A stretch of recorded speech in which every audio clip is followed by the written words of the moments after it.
So when all that's left of me is love, give me away.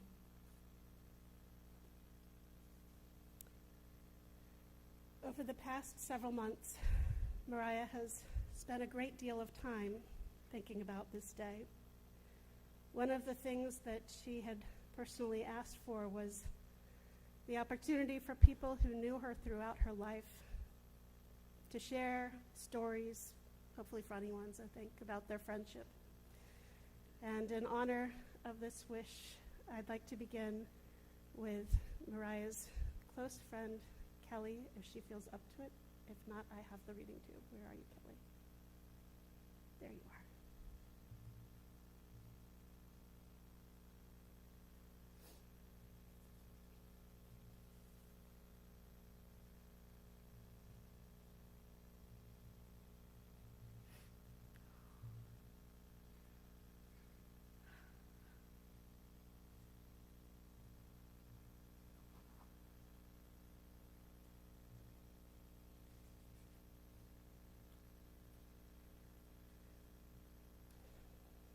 Kelly writes,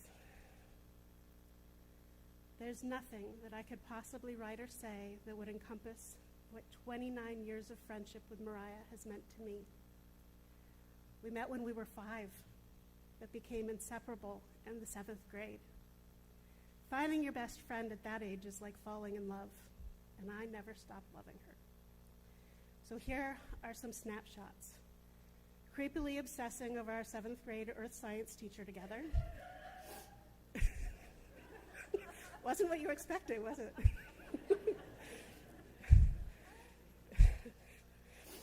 Picking berries off the trail behind her house. Countless nights with her, and I want to make sure I pronounce this right. Is it Neka? At Steph's house, drinking energy drinks, playing rock band, and watching movies into the morning. Running around the golf course and dodging sprinklers at Kristen's house after dark. Late night closings at Burger King. Eating way too many French fries. Band, so much band. Masterminds, softball, choir, camping at Stony Brook. All of us trying to incorporate Chuck Norris into our AP US history essays. I would like to have read those. Going through a weird pirate phase, loving Jason Mraz, getting way too drunk off tequila shots at the family cabin on the lake. That was an apology to the side, sorry guys. The best summer ever at Ohio State with Steph, surviving on practically nothing but pizza and PBR.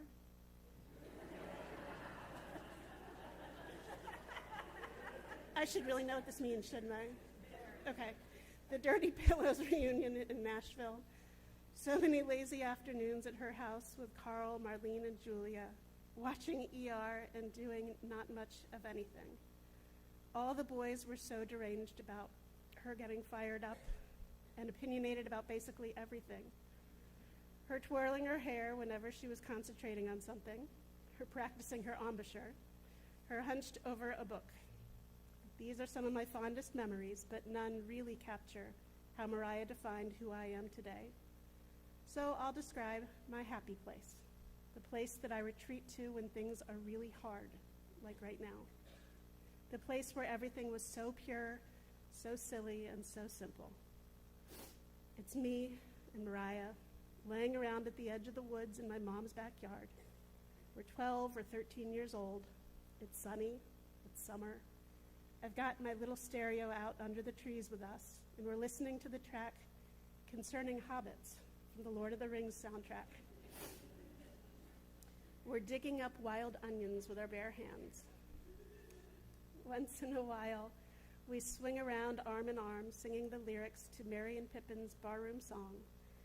But mostly, we're just listening to music and reading books and picking those onions and writing in our journals and dreaming. I'd like to invite Neka forward.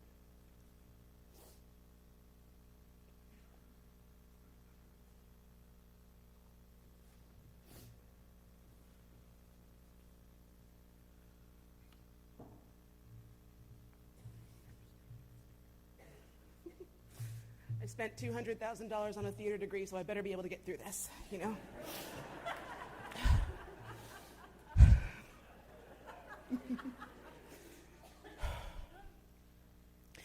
The first memory I have of Mariah is circa 1996. It was my first day of Girl Scouts, and I was one of the new recruits to the Brownies troop that met on Monday afternoons at the Barclay Elementary School in good old Brockport, New York. I definitely felt like the odd one out for obvious reasons. I came from private school. It was a big deal for me to set foot on public school soil, okay? I was immediately drawn to Mariah. I'm pretty sure I walked straight up to her and said, "Hi, I like your face. You remind me of Arthur the Aardvark." I meant it as the highest of compliments, but I don't think she took it that way. My love for her was solidified when we lost the battle for the troop crest. We were juniors at that point, and the prissy girls wanted lilacs for Rochester. Groundbreaking.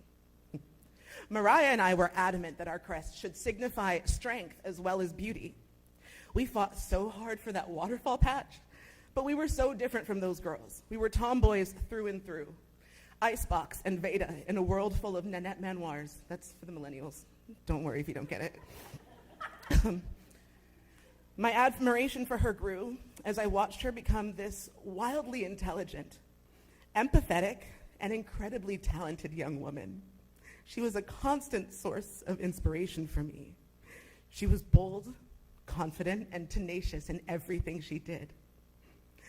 I remember that she reached out to me when we had a racial reckoning in 2020. And we talked about what it was like for me growing up as the token black friend. We all used to joke about her having a little bit of black roots in the family tree, and that's why she had a little booty for a white girl. She tried to apologize to me for that, and I reminded her that we were kids, and that she had always been an ally and an advocate for me when it mattered. There was no one like Mariah, and it breaks my heart that I won't get to see her get wrinkly and old like the rest of us. I'm just so grateful that I get to have her in my life as long as I did.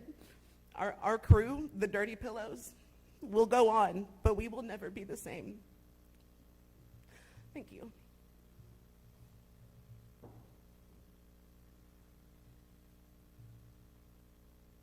Jenna?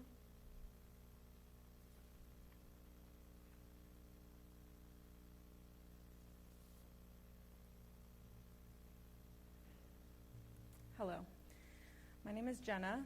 Mariah and I first crossed paths in the winter quarter of 2009 in symphonic band at Ohio State. Now, I'd love to say we clicked instantly, but the truth is it took us actually a little while to warm up to each other.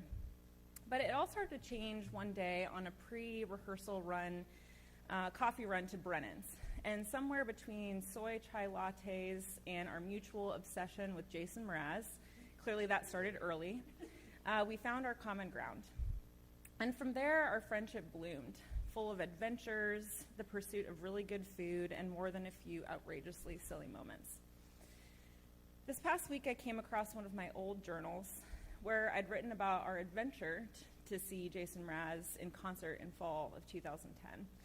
And like any self-respecting 20-year-olds, we were utterly convinced that he winked directly at us, and we spent far too long debating which one of us would end up marrying him.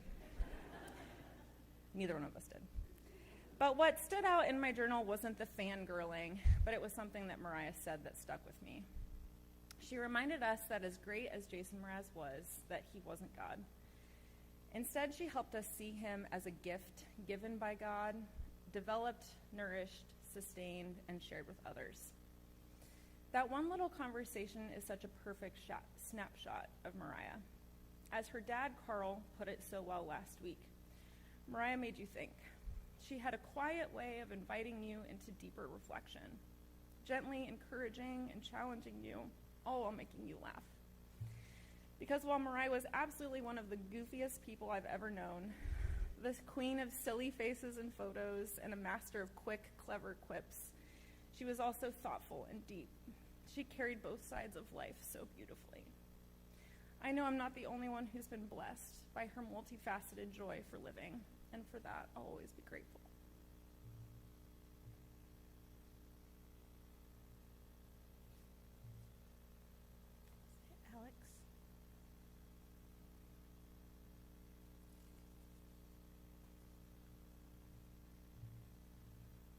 wow, it's almost like she was like really cool.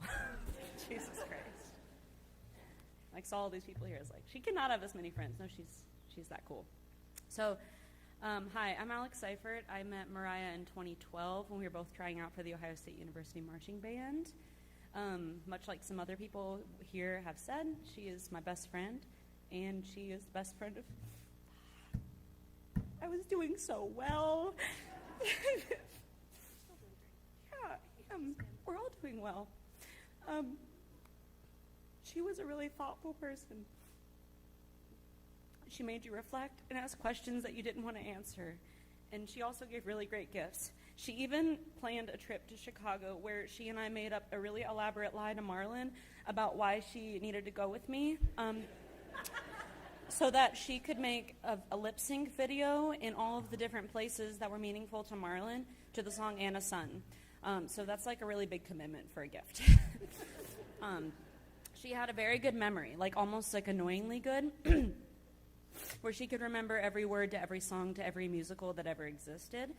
And she knew all of the Broad City, the whole TV show, and she could connect every situation to a quote. She could tell me exactly what I said the first time that she made me try ramen, and the first tattoo idea I ever had, and she constantly put my inferior brain to shame.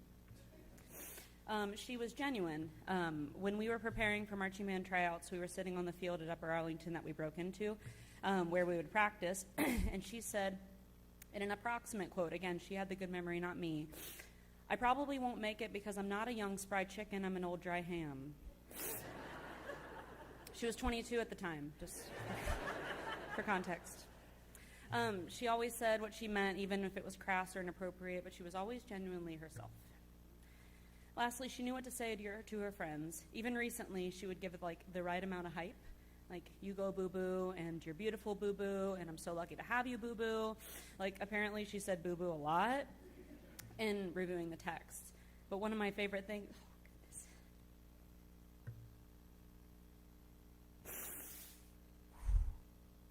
One of my favorite ones that she said recently...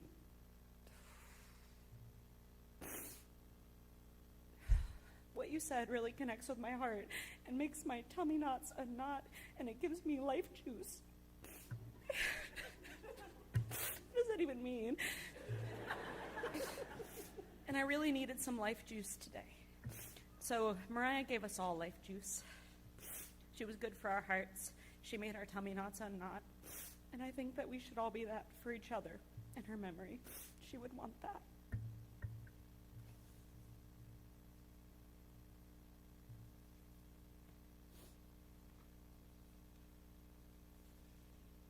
Tracy.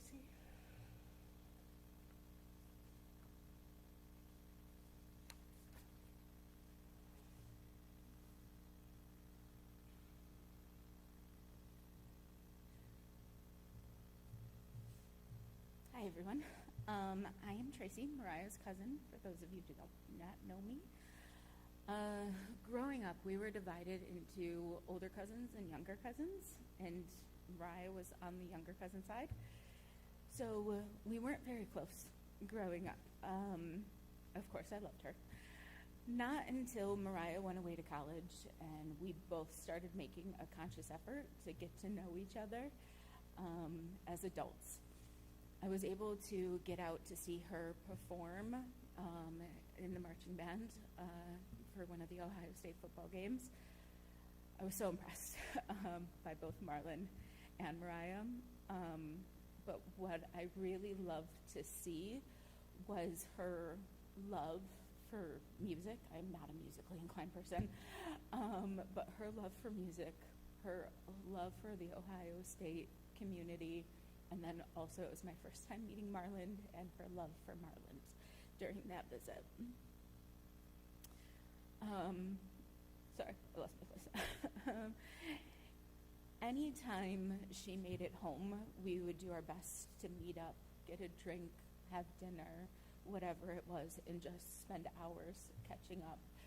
I don't have all these funny stories and moments of us growing up, but those conversations, the time that we got to spend one-on-one together, has truly impacted my life. And she was one of my favorite people. As cousins, we would get together and have dinner, drinks, and stuff. And it was great when we were all hanging out together. But truly, it was that one-on-one time with Mariah that I'm going to miss. She was an amazing listener, and she gave great advice. She was compassionate and understanding and never judgmental. So, even in the end, when we were separated by 8 years, Mariah is one of my favorite people, and I'm going to miss her more than I can put into words. Our family will never be the same. But when we were playing 31 as cousins last night, her presence was felt in the weirdest way. And we will continue to play 31 for her, for Grandma Joan, for Pop-Up. It will be our thing forever. So thank you. And Micah?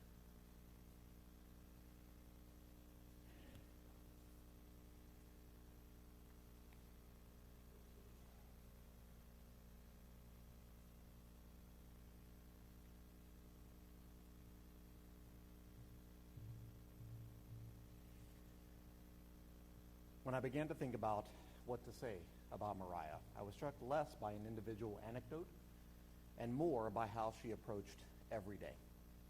In 2013, Mariah was finishing her degree at Ohio State by completing her student teaching at Dublin Jerome High School with Brian Stevens. I was the assistant band director at the time. Mariah always chose joy. She was positive, encouraging, and engaging with students every day. She was optimistic, curious, and insightful about teaching with Brian and me every day. This never felt like a facade, but more like her natural way of interacting with the world around her every day. After her student teaching, we saw each other less frequently at OMEA conference, at Brass Band of Columbus rehearsals, and other band director-centric occasions, but the feeling was no less ebullient. She was always excited to be out, always laughing, enjoying life, and engaged with the people around her. Mariah and her joy every day.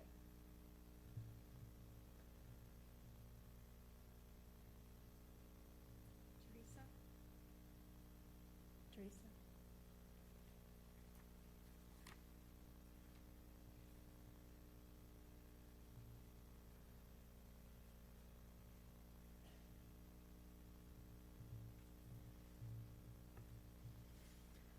I don't have a theater degree, so if I don't get through it, we'll be all right. So my name is Teresa Whetstone. I married into the little family that is Marlon and Mariah and Sam Peel, better known as Slammy, in March of 2018. I always loved that she called him Slammy. Never Sam, always Slammy.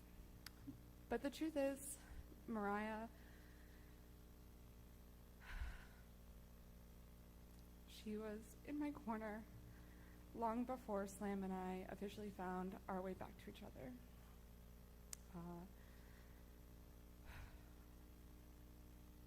One of my earliest memories with her was from a rainy day while Slam and Marlon went for a long run. Mariah and I dilly-dallied, ran a bit, and then proceeded to duck into a coffee shop where we bonded over our love of sexy sweet treats and coffee. We did buy some for the guys, but I'm fairly sure we just ate it all of ourselves, laughing a lot the whole time. Mariah made me feel instantly loved and wanted and welcomed.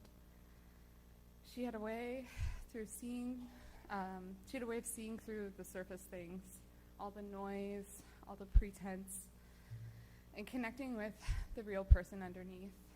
And I know many in this room feel that way about her. Yes, she was wonderfully goofy and sharply sarcastic. She was also deep and sincere and unflinchingly real. She and I often talked about the brutal realities of medical school, the heartbreak of her diagnosis, and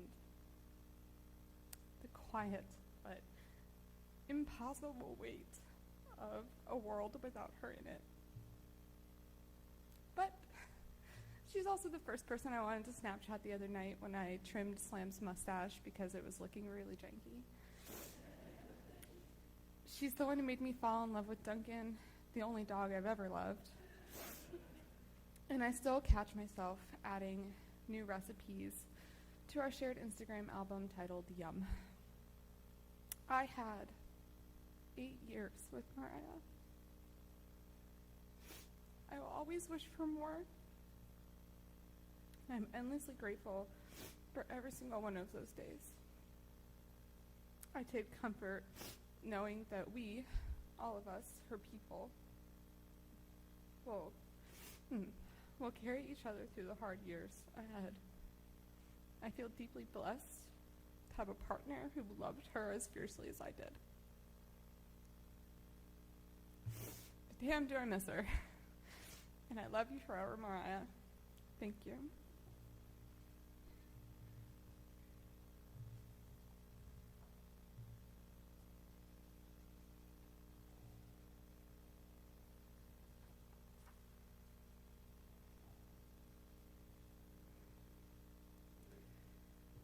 I'll be reading the next one. I asked Rabbi Karen to share this because I knew I would be a mess if I tried. My name is Marlon, and I was privileged to be Mariah's husband. I wish I could possibly convey to all of you the love that Mariah showed me, or the amount of joy she brought into my life, but I know many of you have experienced it firsthand. She was always my biggest fan, and if I ever felt like I wasn't doing well or wasn't good enough, she was right there to build me back up. We were a team in everything we did, and we always had each other's backs. As life changed so drastically for us in the last 5.5 years, and we made the conscious choice to spend as much time together as possible, her support and encouragement never wavered as I changed jobs or traveled down new paths. Sometimes she would just look over at me while we were on the couch and start crying. And wanting to comfort her, I would ask her what's wrong. And then she would say, "I just love you so much." I have no idea how to whittle down our 13+ years of life together into just a story or two. I have so many memories that evoke feelings of laughter, love, and so much more. However, when I was going through our old photos and videos, I came across countless ones from our trip to Ireland back in 2017. Fortunately for us, Mariah had just gotten a new iPhone, and she was itching to take some new pictures and videos with her new camera. There were a million great moments from that trip, including driving up a hill so steep we thought the car was going to flip over backwards, getting way too invested in a televised hurling match with the locals at a random bar in Cork, standing in awe atop the cliffs of Moher, driving to nowhere in particular, and coming upon a castle with a farmer's market, and so many more. But I'd like to tell you about one that I would imagine most people don't know. I would often tell Mariah about these moments of peace, calm, love, and comfort that would wash over me when we were together. Something about the unique combination of things happening in these moments would create a space that I wanted to live in with her forever. Sometimes they were so simple, like driving home with the windows down during a perfect sunset while holding hands. One of these moments I remember the most fondly was when we got to our B&B about an hour outside of Galway in a rural part of Ireland. We drove up a long gravel driveway to this beautiful remote home with a massive lush garden for a front yard. A young family lived there, and they were so kind and welcoming to us. We were in a bedroom right off the main hallway, and the bedroom had floor-to-ceiling windows overlooking the front of the property. It was a picturesque setting. We only stayed the one night, but I remember waking up slowly the following morning, We held each other in bed as we looked out over the garden, with sun rays permeating through the woods, the distant sound of our host's children running and laughing, and cereal being poured into bowls down the hallway. All of this was mixed with the birds chirping outside our window. We didn't say much of anything for a while. We just were. In this moment, with no words being exchanged and no expectations, I felt so happy, so at peace, so in love, and so content. In this moment and moments like these, I felt closest to Mariah.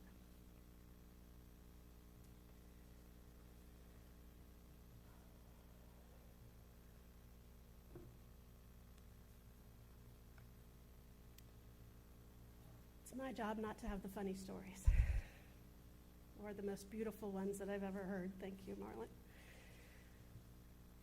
But I have a few thoughts of my own. Mariah was someone who absolutely marched to the beat of her own drum. She didn't just live, she chose to live with intention, with joy, with curiosity, and with love. Now, Mariah never wanted to be called a fighter, because that word didn't quite sit right with her. She didn't set out to battle cancer. She set out to live her life as fully and authentically as she could, despite the challenges. And in the end, she chose love. She wanted to be remembered as a good person who made the world a little bit better. And she was, and she did. But goodness for her wasn't passive. It was courageous. Her mom once said that Mariah taught her how to have the courage to be kind, to go beyond what's easy, to do what's right, and to be true to yourself even when the world pushes back.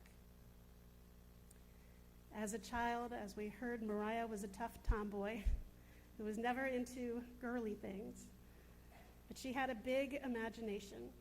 When she was 3, she and her dad would play King of the Mountain on top of snow piles, earning them the nicknames of King Daddy-O and Princess Doo-Wah-Diddy, which was appropriate because she loved music, of course.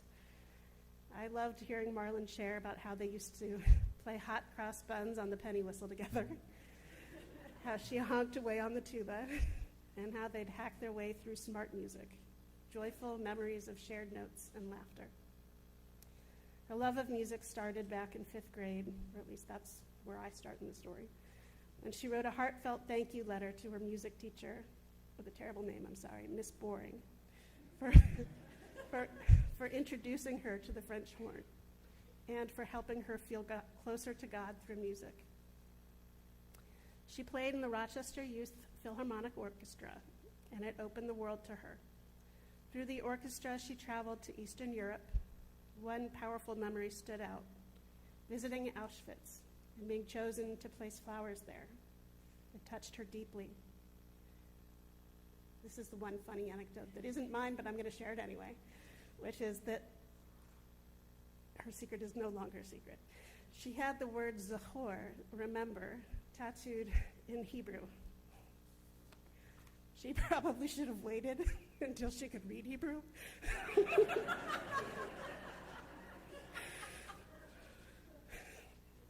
As she later discovered, it was upside down and backwards. But boy, did it make for a great story.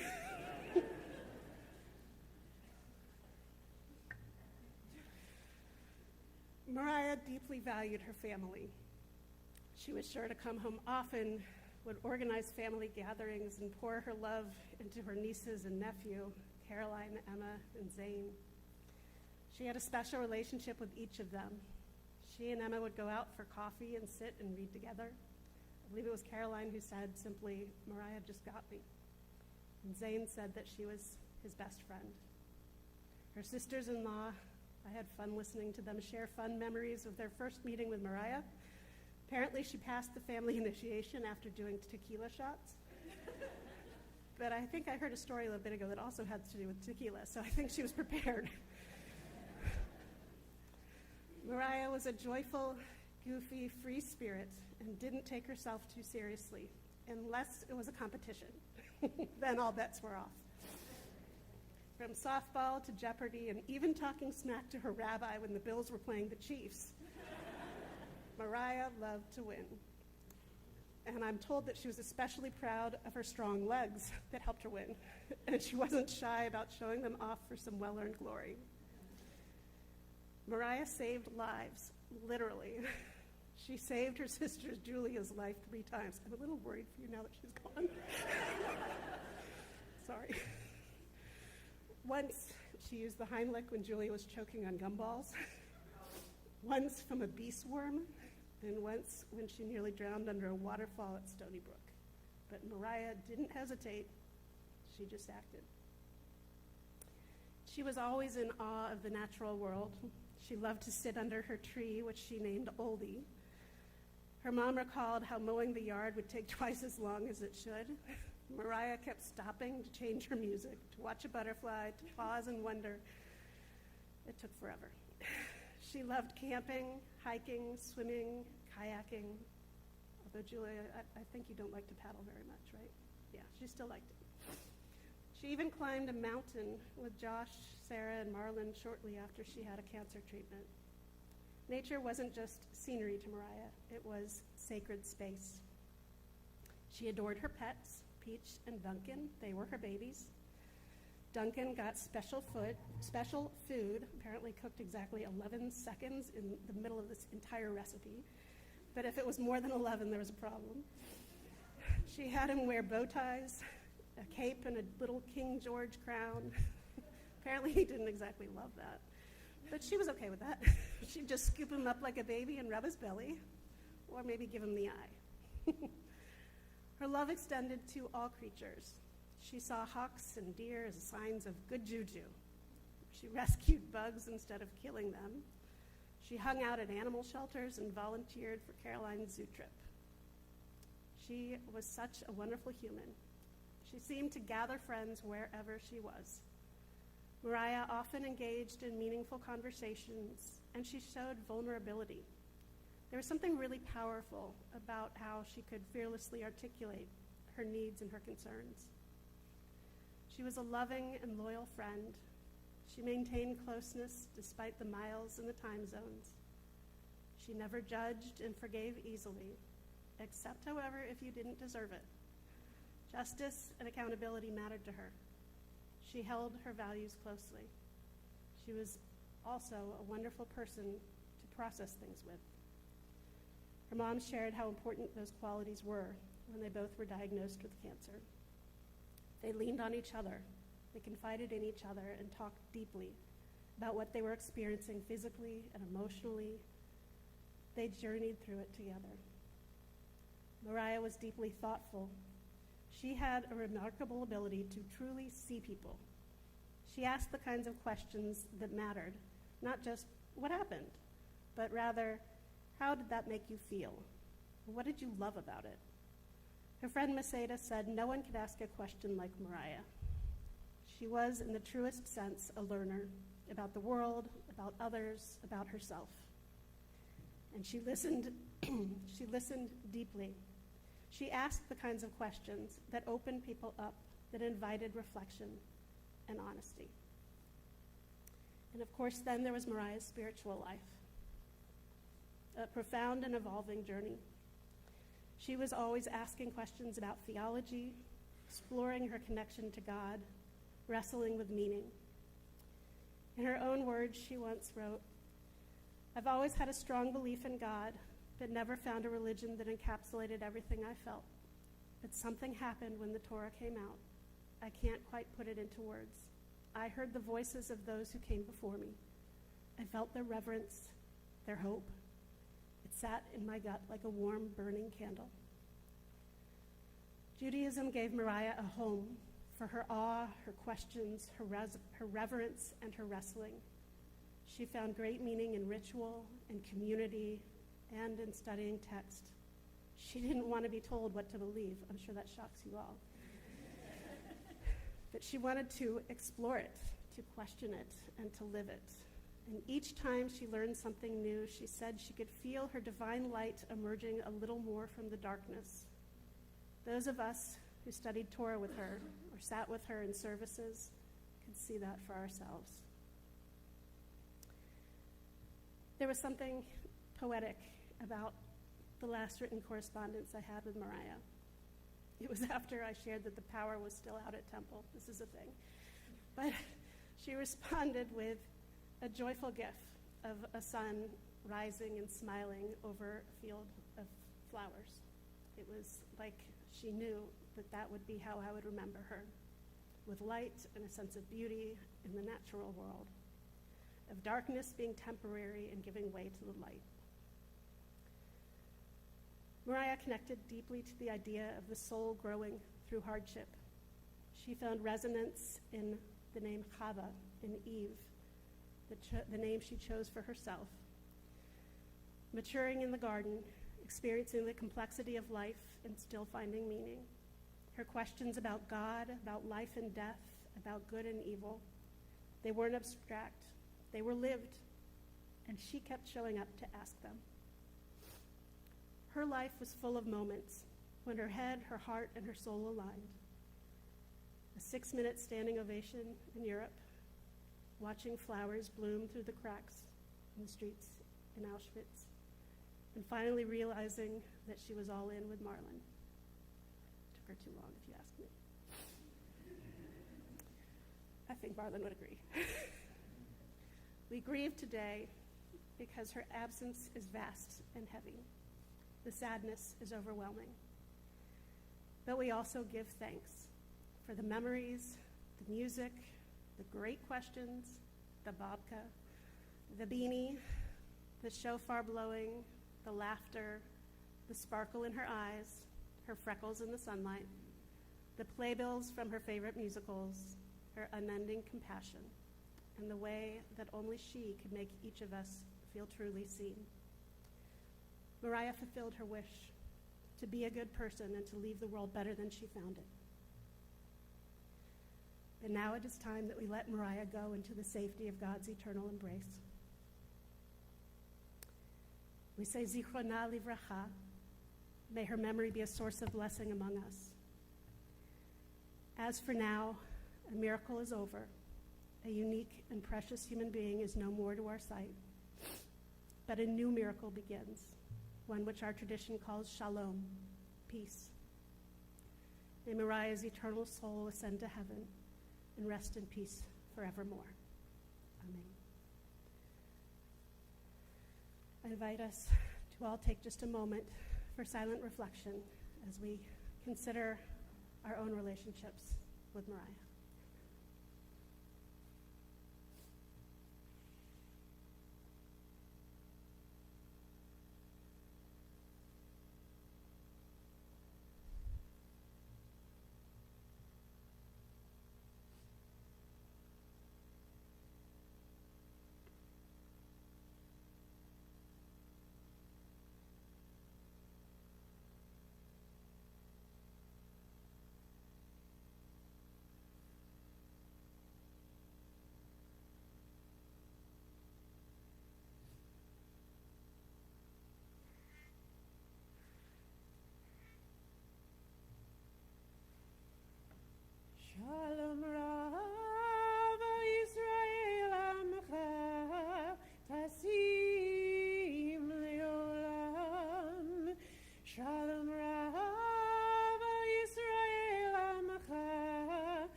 Shalom Rav al Yisrael Amcha Tasim Leolam Tasim Leolam Tasim Leolam.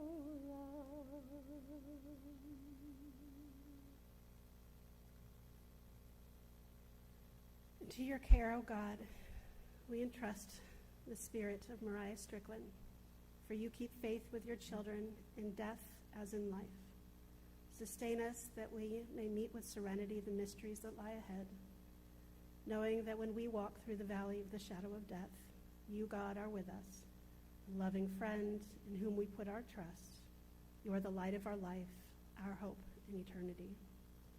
This time we continue with the traditional El Malei Rachamim prayer, rendered first by Courtney and then in translation. I invite you to rise in body or spirit as you are able.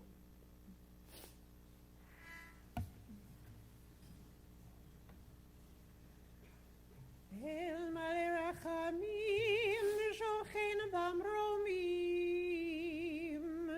Amzim Nucha Nuchona Tachachen Fi Hashchina Im Gerushim Uturim Kezohar Harakia Mazirim Het Nishmat Chavabat Avraham Versara Shalcha Lolama Bal Rachamim Yastiri B'Siter Gravav Lulamim V'Yitrur Hachayim Et Nishmata Adonai Nachalata V'Tanuach B'Shalom Al Mishkava V'Nomar Amen. Fully compassionate God on high, to our loved one who has entered eternity, grant her clear and certain rest with you in the lofty heights of the sacred and pure, whose brightness shines like the very glow of heaven. Source of mercy forever, enfold her in the embrace of your wings. Secure her soul in eternity. Adonai, she is yours. May she rest in peace. Amen. I'd like to invite Rich Cohen forward, please.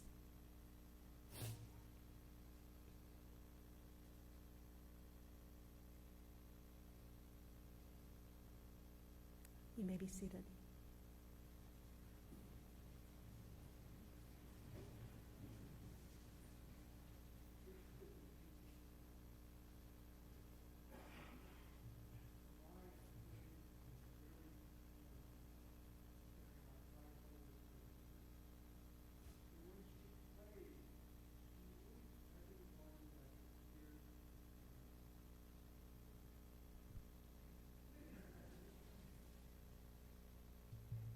Start from the beginning. This is an ancient horn. It's called the shofar. Mariah played this very horn. She played it during our high holy services. And when she played, she linked everyone. She linked them to herself, to each other, and to God. So, I am going to play to honor her, and as was already said, may her memory always be a blessing.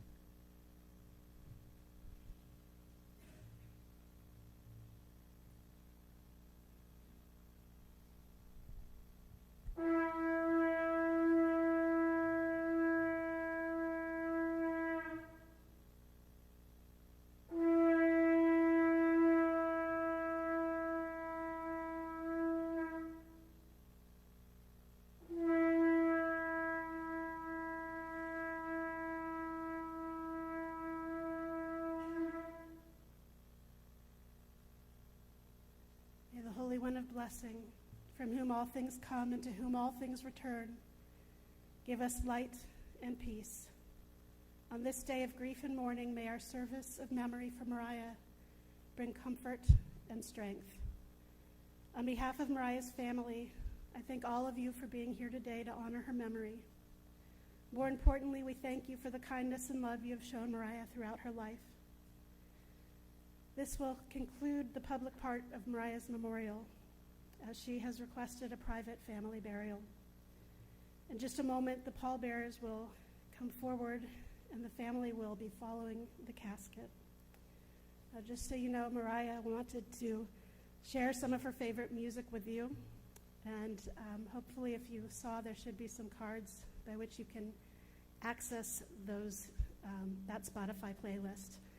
And additionally, if you would like to share some words about Mariah, there will be a link on the same page to a memorial page for you to do so. Thank you. And pallbearers, would you please come forward?